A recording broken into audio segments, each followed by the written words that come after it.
So let us say you have this arbitrary shaped some conducting material body. Okay, so it has got when we say a body is conducting, it means that it has got plethora of charges, free charges, which can move under the influence of electric field. The moment electric field is experienced, they'll just immediately start moving. They are not bound by any other, not very strongly bound by any other forces. तो अगर यहाँ पे कोई भी charge है आपका, okay, और यहाँ पे अगर इलेक्ट्रिक फील्ड प्रेजेंट हुई तो क्या होगा? दैट चार्ज, पॉजिटिव या नेगेटिव जो भी है, जनरली कंडक्टर्स में फ्री इलेक्ट्रॉन्स अवेलेबल होते हैं, तो they start moving in the opposite direction. तो इलेक्ट्रिक फील्ड यहाँ पे और फोर्स वो इस डायरेक्शन में एक्सपीरियंस करेगा. Okay, so they will continue to move. The moment there is electric field inside, in the meat of the substance, the electrons will definitely try to reorient themselves, reconfigure themselves. They will try to create such a charge density in different regions of the conductor such that there is no further flow of electrons. They will try to nullify the effect of electric field at that point. Is this clear?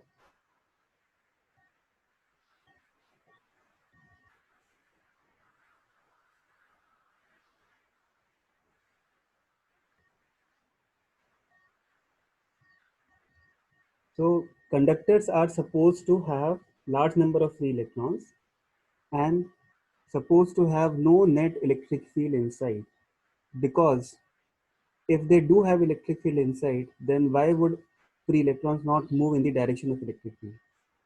So when the statement is given that the electrostatic condition is established, that word static means now there is no further flow of charge.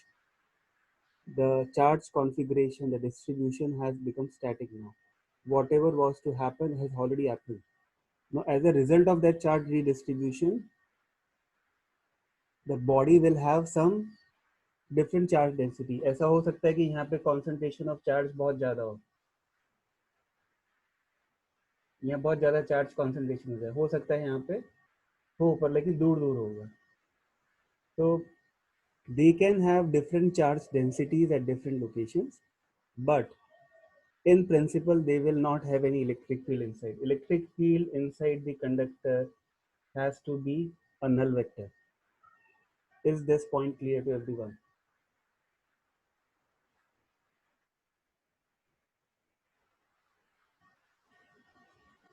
Now if electric field inside is zero, it basically means that either there is no potential of the body, and if it has a potential, then there is no potential gradient.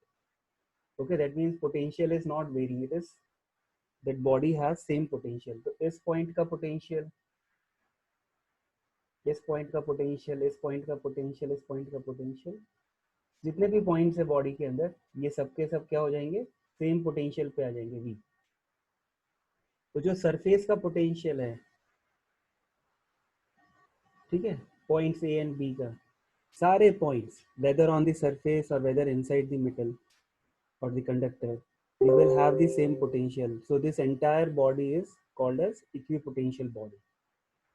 Okay, now this is one thing. Second thing is, if this body is charged, okay, then it will have electric field, not inside but outside. So as you can see in this diagram, the electric field, because this body is positively charged, so electric field lines,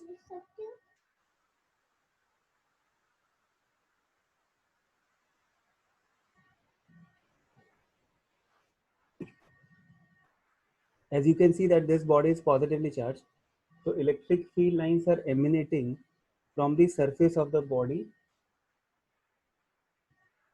and normal to the surface.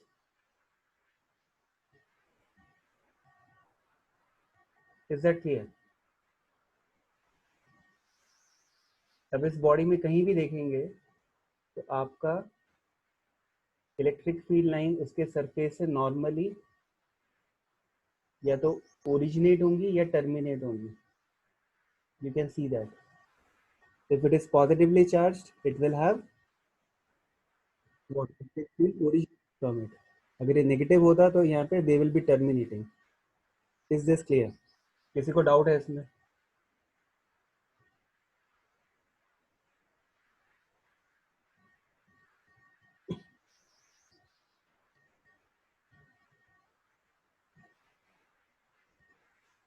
Okay, so I'll just read out all the points that is given in this slide.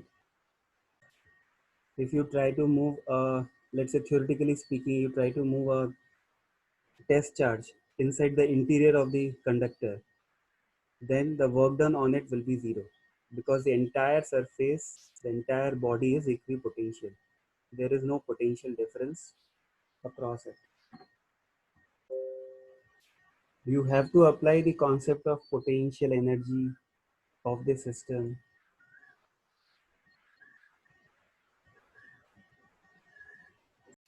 Sir, work done in assembling three charged particles will be potential energy due to, क्योंकि पहले वो potential energy zero पे थे जब infinity पे थे, लेकिन अब जब नज़दीक आएंगे तो potential energy due to pair calculate करना है.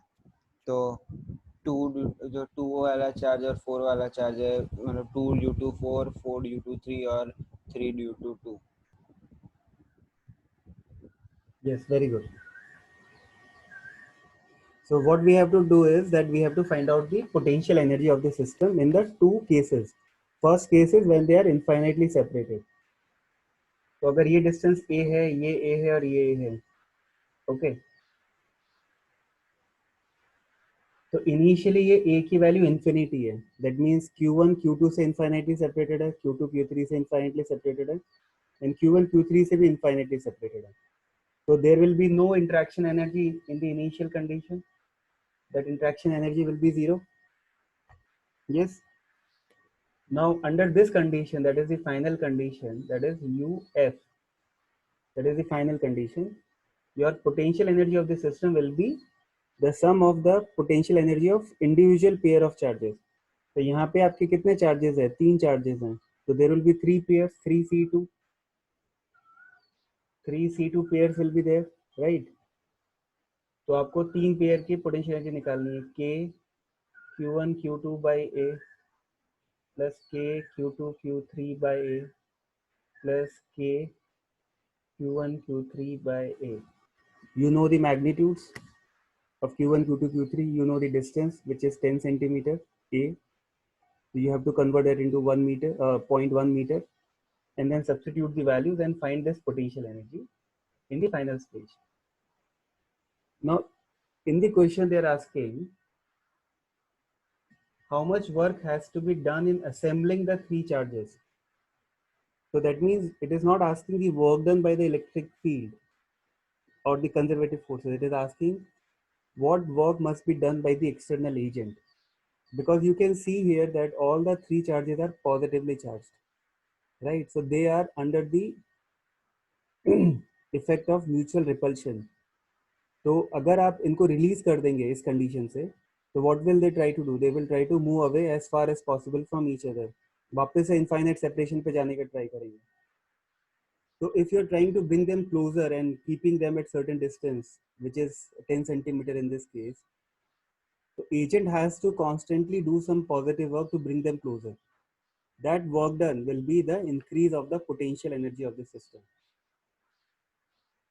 So work done by the agent will be the change in the internal energy of the system, which will be UF minus UI. ये टर्म जीरो है और UF का term आपका यहाँ पे आ गया. Is this clear? So I think Mahek got this wrong.